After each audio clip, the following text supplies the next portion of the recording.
Alain, propos d'un Normand. Les rois. Ceux qui regrettent le bon vieux temps et redoutent les temps nouveaux, je vois très clairement ce qu'ils regrettent. Ils regrettent la monarchie. Ils ne le disent pas. Ils ne s'en rendent peut-être pas bien compte, mais c'est ainsi. Autrefois, il y avait réellement des puissances, et un respect religieux pour les puissances. Les grands chefs d'armée, il y a 25 siècles, recevaient des prières et des sacrifices. On les croyait invulnérables et immortels. C'est en ce temps-là que, semblables aux dompteurs de lions, ils marchaient le fouet haut contre la multitude. L'audace était plus forte que la force. Nul n'ose rien contre celui qui ne craint rien. Ajoutez à ces coups de théâtre 1000 liens d'intérêt qui attachaient au roi un troupeau d'ambitieux, de brutaux, de voluptueux, qui n'obéissaient que pour commander, et n'étaient justes avec leur roi que pour pouvoir être injustes avec la foule des pacifiques moutons.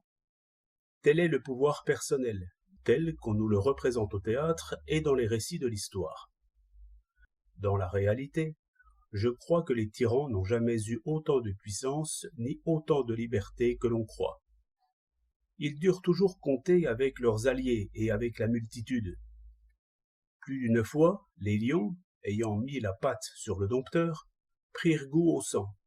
Néanmoins, bien des lions se résignèrent à passer dans les cerceaux, comme de bons gros chiens, ce qui fait que bien des dompteurs moururent dans leur lit avec l'idée qu'ils étaient plus puissants que les lions. C'est ainsi, par de faux récits, par les pompes du théâtre et par la modération du plus grand nombre, que se forment les ambitieux, encore aujourd'hui. Ils s'élèvent en courtisant l'opinion et en obéissant au plus grand nombre. D'autres tyrans, qui s'étaient enivrés de leur propre puissance, leur cèdent la place. Mais ces leçons sont bientôt oubliées.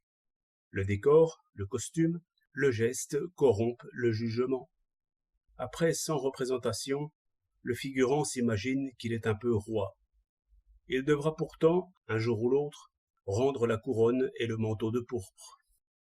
Il faut comprendre que tous les sujets de tous les rois, de même que les soldats de théâtre, n'obéissent que s'ils le veulent bien. On gouverne par persuasion, par sagesse, par justice, non autrement. Cela est ainsi. Cela a toujours été ainsi. Il n'y a pas de roi.